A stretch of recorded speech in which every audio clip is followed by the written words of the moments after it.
Sambutan Hari Keluarga Kebangsaan pada tahun ini akan berlangsung pada 6 Mei ini. Kemuncak sambutan ialah acara Perhimpunan Keluarga Riadah Berbasikal Keluarga Harmoni di Taman Haji Semuda Omar Ali Saifuddin di Ibu Negara. Dalam temu bual eksklusif bersama RTB, Yang Berhormat Meja Jeneral Bersara Datuk Paduka Seri Haji Aminuddin Ehsan bin Pehin Orang Kaya Saiful Muluk Datuk Seri Paduka Haji Abidin, Menteri Kebudayaan Belia dan Sukan berkata, acara riadah berbasikal Keluarga Harmoni sejauh kira-kira 11 km dianjurkan oleh Kementerian Kebudayaan Belia dan Sukan, Kementerian Hal Ehwal Dalam Negeri, Kementerian Hal Ehwal Agama dan Kementerian Kesihatan.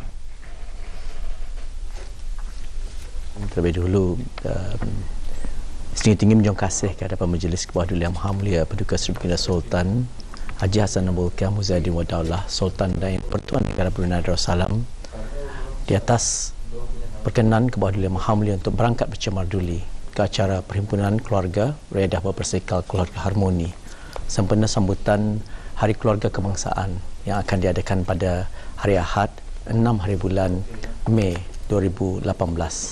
Dan keberangkatan Kebawah Yang Maha Mulia beserta kerabat-kerabat diraja adalah buat kali kedua semenjak Hari Keluarga Kebangsaan diadakan. Keberangkatan ini mencerminkan kepada kita betapa prihatinnya baginda terhadap usaha-usaha dalam mengukuhkan institusi kekeluargaan di negara Brunei Darussalam yang kita cintai ini. Menteri Kebudayaan Belia dan Sukan seterusnya memaklumkan pengendalian HKK tahun ini turut melibatkan semua kementerian lain serta Persekutuan Basikal Negara Brunei Darussalam. Penyertaan bagi acara tersebut adalah percuma dan ia terbuka kepada semua masyarakat di negara ini. So the approach here is whole of governments and whole of nation approach. Seperti mana yang kita sama-sama maklumi bahawa tema sambutan pada tahun ini masih dikekalkan seperti tahun lalu, iaitu Keluarga Kupenyayang Negara Gemilang. Kerana kita masih melihat bahawa tema ini masih relevan untuk diketengahkan. Untuk makluman juga, tema ini mencerminkan objektif kita bahawa sambutan HKK ataupun Hari Keluarga Kebangsaan ialah untuk meningkatkan kesedaran mengenai betapa pentingnya peranan institusi keluarga ke arah pembentukan sebuah masyarakat dan negara yang berintegrasi tinggi, yang mana diibaratkan tiang yang menjadi asas sesebuah rumah untuk berdiri megah. Apa yang kita lihat bahawa kita hendaklah mempunyai negara yang mempunyai masyarakat dan keluarga yang penyayang, masyarakat yang hormat menghormati, mempunyai awar galat, bersopan santun, tolong menolong dan pemedulian. InsyaAllah perkara-perkara ini akan dapat membendung dari berlakunya gejala-gejala sosial yang sekaligus mewujudkan sebuah negara yang gemilang dan harmoni. InsyaAllah, itulah harapan kita. Malam Nisfu Syakban disambut pada setiap 15 hari bulan Syakban. Dengan kelebihan yang terdapat pada malam Nisfu Syakban, umat Islam dianjurkan memperbanyakkan amal ibadat dan zikir bagi meraih kelebihan dan keberkatan yang terdapat pada malam tersebut. Lewat petang tadi, Kementerian Hal Ehwal Agama mengadakan majlis sambutan Nisfu Syakban di Masjid Omar Ali Saifuddin di Ibu Negara. Hadir Awang Haji Muhammad Seruddin bin Haji Timbang, Timbalan Setiausaha Tetap Dasar dan Keugamaan Kementerian Hal Ehwal Agama. Dalam menghidupkan malam Nisfu Syakban, umat Islam di negara ini digalakkan membaca surah Yasin sebanyak 3 kali selepas sembahyang fardu maghrib, diikuti dengan bacaan doa khas sempena Nisfu Syakban.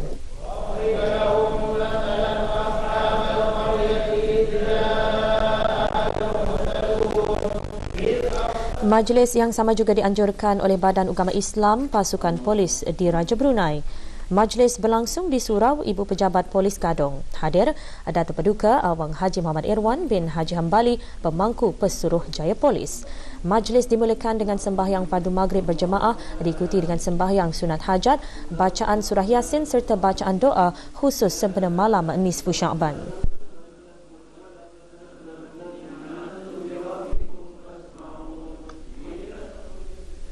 5 buah negara menyertai Expo Produk ASEAN kali keempat tahun ini. Expo bertujuan untuk memperkenalkan produk dari dalam dan luar negara di samping menggalakkan orang ramai untuk berbelanja di negara sendiri.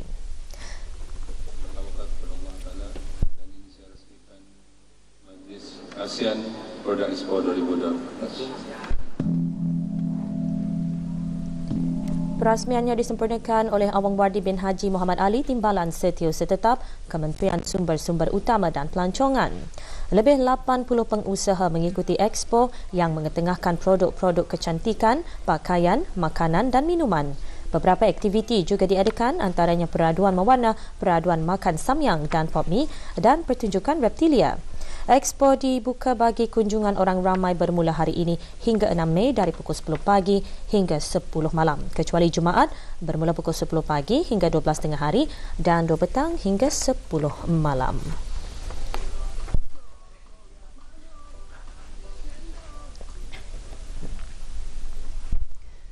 Jualan amal pakaian terpakai selama 5 hari sedang diadakan di Kompleks Dewan Kemasyarakatan Tutong. Program Khidmat Bakti Negara menerima kunjungan dari Brigade Sukarelawan Khidmat Negara dari Malaysia. Perinciannya seketika nanti.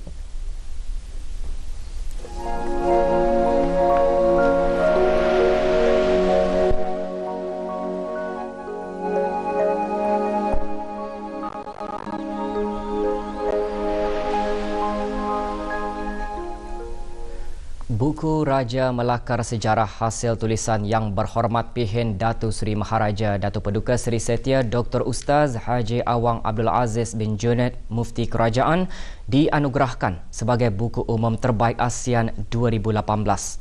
Sementara terjemahan buku tersebut, The King Who Shaped History mendapat anugerah buku terjemahan terbaik ASEAN 2018. Terbitan Jabatan Mufti Kerajaan, Jabatan Perdana Menteri. Buku-buku tersebut ditulis sebagai pesambah penulisnya sempena sambutan Jubli Emas Pemerintahan ke bawah Duli Yang Maha Mulia Paduka Seri Baginda Sultan dan Yang di-Pertuan Negara Brunei Darussalam. Penganugerahan tersebut diumumkan semasa Majlis Anugerah Buku ASEAN 2018 Anjuran Yayasan Pembangunan Buku Negara Malaysia YPBM sempena Majlis Anugerah Buku Negara Malaysia 2018 yang berlangsung hari ini di Pusat Persidangan Dunia Putra Kuala Lumpur, Malaysia. Mewakili Jabatan Mufti Kerajaan untuk menerima anugerah tersebut, Awang Haji Saiful Nizam bin Haji Sulaiman, Pemangku Pengarah Pentadbiran Jabatan Mufti Kerajaan. Anugerah ini adalah satu pengiktirafan dan penghargaan serta pemberi suntikan semangat kepada penggerak, penerbit dan penulis buku untuk menjalankan aktiviti penerbitan buku sekaligus berperanan dalam memajukan dan memperkasa arena industri buku. Kandungan buku Raja Melakar Sejarah ialah mengenai ke bawah Duli Yang Maha Mulia, siapa dan bagaimana baginda selaku raja sekaligus kepala negara dan ketua kerajaan, meliputi dari sudut-sudut personaliti, karakter hingga kepada gaya kepimpinan baginda mengemudi dan mentadbir negara serta kerajaan. Tahun ini Jabatan Mufti Kerajaan mempertaruhkan 3 buku untuk dipertandingkan, iaitu Raja Melakar Sejarah, The King Who Shaped History dan Asasiyah Asyariah. Pusat Kegiatan Warga Emas Daerah Tutong mengadakan jualan amal pakaian terpakai yang dibukakan bagi kunjungan orang ramai selama 5 hari sehingga Sabtu ini. Jualan dibuka bermula pukul 10 pagi hingga 3.30 petang. Majlis pelancaran jualan amal tersebut diadakan pagi tadi di bangunan pusat berkenaan di Kompleks Dewan Kemasyarakatan Tutong. Pelancarannya disempurnakan oleh Awang Haji Adnan bin Haji Adam, Pemangku Pegawai Daerah Tutong. Antara lain tujuannya untuk mengumpul dana bagi pelaksanaan aktiviti maupun program yang dijalankan oleh pusat berkenaan, di samping memberi peluang kepada orang ramai untuk membeli sambil beramal. Hasil dari jualan amal ini akan disumbangkan kepada tabung pusat kegiatan berkenaan. Tujuan utama Pusat Kegiatan Warga Emas membuat aktiviti jualan amal pakaian terpakai adalah bertujuan untuk Pusat Kegiatan Warga Emas ini jadi dana perbelanjaan bagi apa juga aktiviti-aktiviti yang akan dilaksanakan oleh Pusat Kegiatan Warga Emas ini, selain daripada bantuan daripada Jabatan Pembangunan Masyarakat.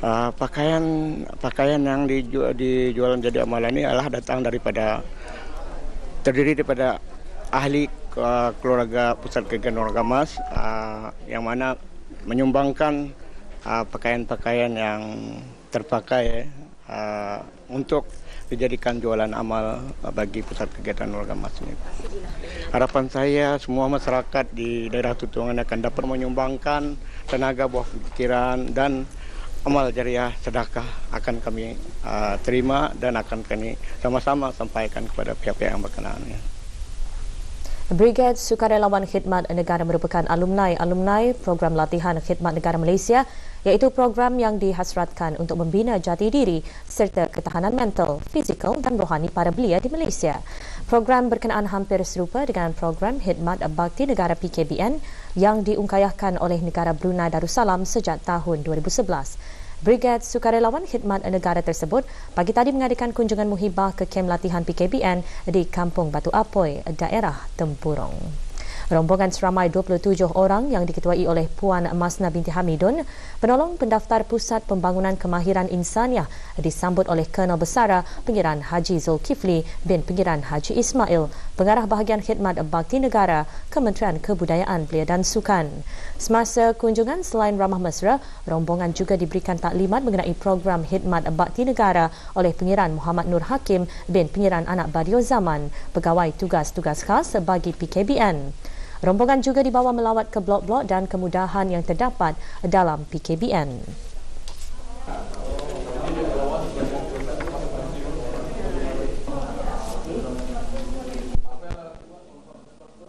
Tujuan program ini diadakan adalah pertama untuk memperkenalkan universiti kami, iaitu Universiti Saint Islam Malaysia di Brunei lah.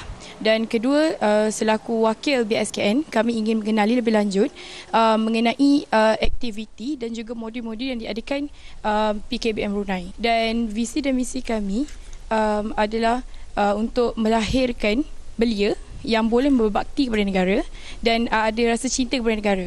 Kami juga ingin menambah baik juga modul di BSKN dengan melihat modul-modul yang disediakan di PKBN lah.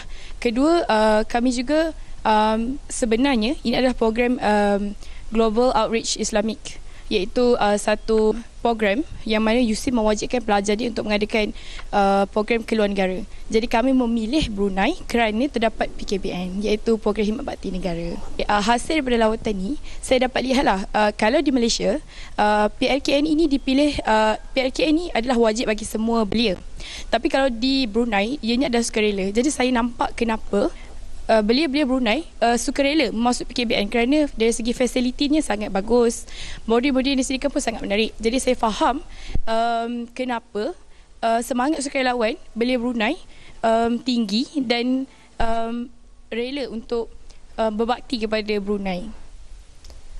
Minggu Wang Global 2018 merupakan minggu kesedaran kewangan yang disambut setiap tahun oleh 137 buah negara. Ia antara lain bertujuan untuk menggalakkan para pelajar dan belia mempelajari kepentingan wang, berjimat cermat, mendapatkan pekerjaan dan menjadi usahawan. Sempena Minggu Wang Global 2018, Jabatan Perkembangan Kurikulum Kementerian Pendidikan pagi tadi mengadakan majlis penyampaian sijil penghargaan kepada pelajar-pelajar sekolah rendah yang menyertai aktiviti $5 Care Package.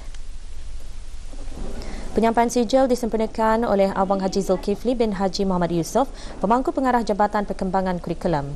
80 orang pelajar dari 16 buah sekolah rendah kerajaan menerima sijil tersebut.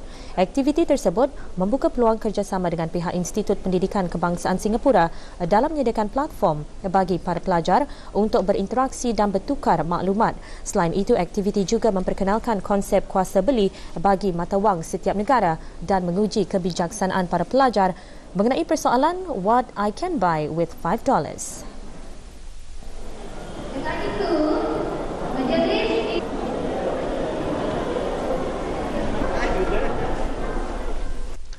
Jualan Aneka Brunei 2018 iaitu acara jualan tahunan kebangsaan anjuran Jabatan Perancangan dan Kemajuan Ekonomi JPKE, Jabatan Perdana Menteri melalui Jabatan Persaingan dan Hal Ehwal Pengguna akan diadakan bermula pada 9 Mei hingga 1 Julai 2018 selama 54 hari. Sebagaimana yang diperuntukkan di bawah Peraturan 9-1 dari Peraturan-Peraturan Kawalan Harga, yakni Harga Jualan Murah 2012, Setiap barangan jualan dikehendaki mempamerkan tanda harga yang jelas dan nyata sepanjang tempoh jualan diadakan. Sementara itu, para peserta jualan aneka Brunei juga akan diberi platform tambahan melalui aplikasi mudah alih pengguna bijak bagi membantu mengiklankan aktiviti jualan kepada orang ramai.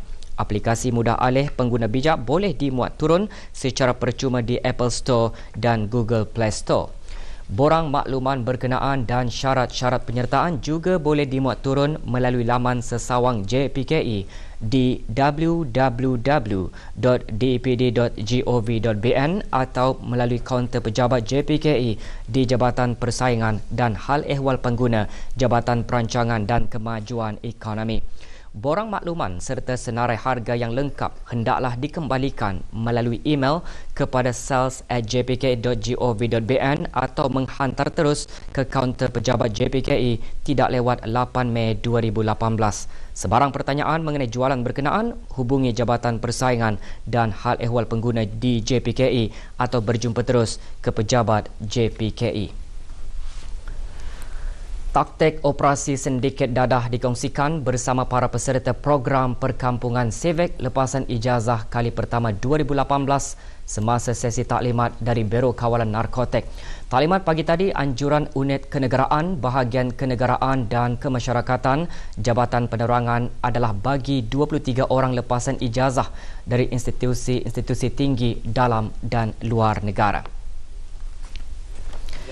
Taklimat bertajuk Bahaya Dadah dan Sindiket Dadah Antarabangsa yang disampaikan oleh Awang Muhammad Saiful Azli bin Abdullah, Pegawai Narkotik, antara lain menjelaskan, sindiket dadah antarabangsa merupakan satu pertubuhan organisasi atau perseorangan yang melakukan atau merancang jenayah tersebut dengan teratur.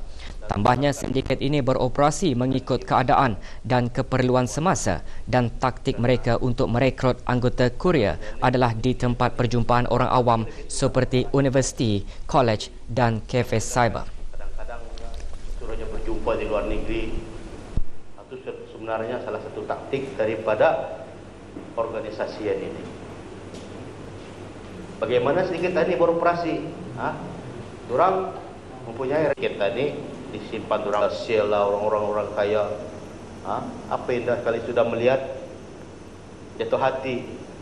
Dah orang melihatkan gambar orang yang dorang negro ni, cara dorang menipu, untuk menarik perhatian yang begitu dia kena no. Dan tinggal bersama anggota-anggota sedikit yang lain bagi memudahkan pertemuan dan perhubungan. Macam orang yang tadi kena tangkap tu, macam yang di plastik ada harga masian. Ini dulu yang famous. Kami sentiasa berhati-hati untuk hendakkan terjerumus yang ke arah negatif. Dunia pada masa ni IT. Jadi memang yang akan kupasan orang jangan sekali-sekali percaya dari mesej-mesej berantai walaupun meyakinkan ataupun macam okey ni ada surat kebenaran apa, tapi kalau belum ada kesahihannya jangan sekali-sekali terpercayalah kan diorang ni licik. Alhamdulillah, selepas mendengar penjelasan tentang dadah tersebut, sedikit sebanyak tahulah banyak info tentang bahayanya kalau kita ni salah satunya membiarkan beg kita ni kalau sekiranya di airport, dan and also concern on kita ni punya barang dan juga siapa yang kita ni kan bantu itulah. So be more alert on international crime yang kita ni dah tahu itulah. Maybe we can come up with infographic so it's more easier for people to understand.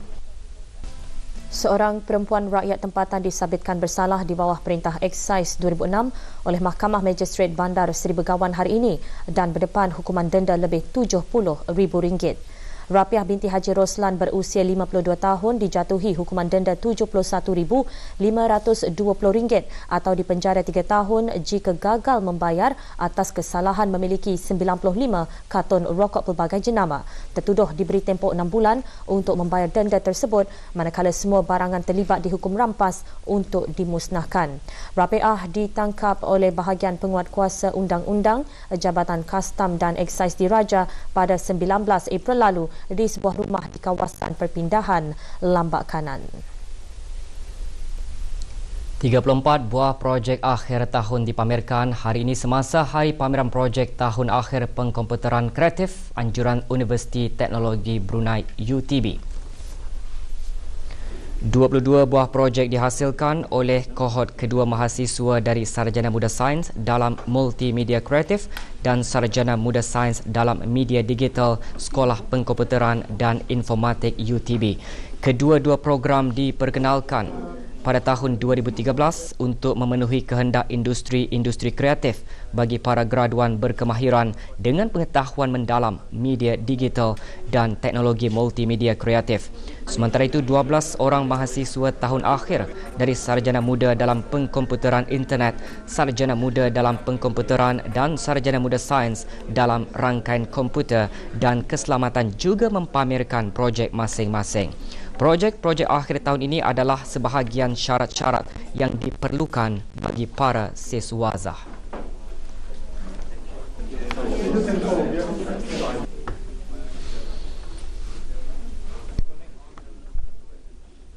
Sekali aku ada membuat application untuk Android smartphone. Sekali application ko ni untuk promote cycling safety awareness di Brunei Darussalam. Cyclist di Brunei boleh dapat join grup yang dorang prefer lah, yang down, so that dorang dah join grup yang lebih larger pendapat dorang capable of lah. So then ada advantage juga, dorang boleh tahu apa saja event yang akan datang cycling related sini. Saya membuat simulation of assembly and disassembly in centrifugal pump. Basically-nya the simulation itu menggunakan leap motion sensor yang boleh menunjukkan visual hendak dikatakan di dalam simulation dalam itu untuk belajar macam mana untuk assemble disassemble using Unity software. Projek-projek mereka adalah berdasarkan pelbagai bidang pengkomputeran kreatif yang diperoleh melalui penyelidikan kenyataan maya sehingga kepada animasi 3 dimensi. Kesemua projek dihasilkan secara individu dengan pengawasan seorang kaki tangan akademik. Pameran mewujudkan peluang-peluang kepada para pelajar untuk menonjolkan hasil dan idea mereka melalui demonstrasi.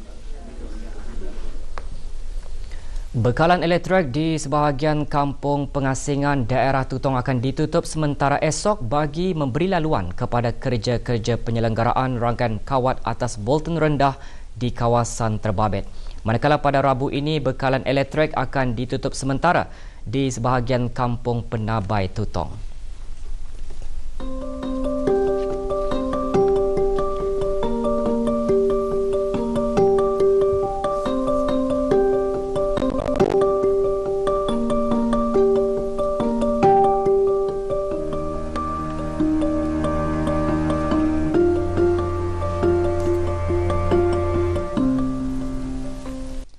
Kejohanan bola sepak Piala Hassan Al-Bolkiah bagi bilik ASEAN 2018 HBT 2018 diteruskan malam ini dengan 2 lagi perlawanan berlangsung bagi kedua-dua kumpulan. Kumpulan A pasukan negara Brunei Darussalam akan menentang pasukan Myanmar di Stadium Negara Hassan Al-Bolkiah Brakas. Sementara kumpulan B pasukan Singapura menentang pasukan Kemboja di Padang dan Belapan Kompleks Sukan Negara Hassan Al-Bolkiah Brakas. Kedua-dua perlawanan akan bermula pada pukul 9 malam. Bagi sama-sama memeriahkan kejohanan HBT 2018, orang ramai adalah dialu-alukan untuk hadir dan memberi sokongan kepada pasukan kegemaran mereka. Dalam pada itu, orang ramai dinasihatkan untuk mematuhi peraturan-peraturan serta memberikan kerjasama kepada pasukan keselamatan yang bertugas bagi keselesaan dan keselamatan bersama.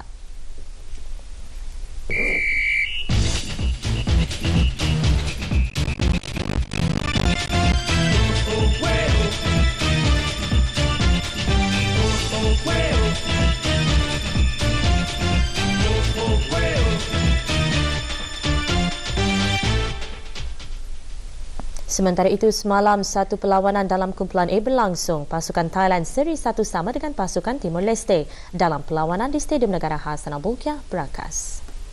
Hadir menyaksikan perlawanan yang berhormat Major Jona Bersara Datuk Paduka Seri Awang Haji Aminuddin Ihsan bin Pihin Orang Kaya Saiful Muluk Datuk Seri Paduka Haji Abidin Menteri Kebudayaan, Belia dan Sukan. Dalam perlawanan itu, pasukan Thailand berjersi biru membuka tirai jaringan menerusi Papiron Pitak pada minit ketiga. Pada minit-minit akhir perlawanan, pasukan Timor Leste berdrive mengikat kedudukan menerusi jaringan Rufino Walter Gama. Cukup baik untuk Timor Leste. Satu chips.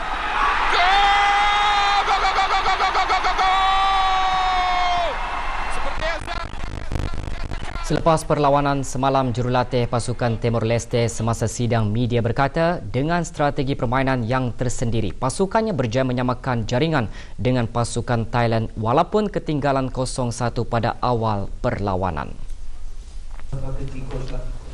Eduardo Pereira, jurulatih pasukan Timor Leste menjelaskan beliau telah membuat perancangan awal sebelum menentang pasukan Thailand. Beliau juga berkata tidak banyak perubahan dalam mengatur strategi permainan, namun memastikan setiap persiapan berjalan dengan baik dan memperbaiki setiap kelemahan.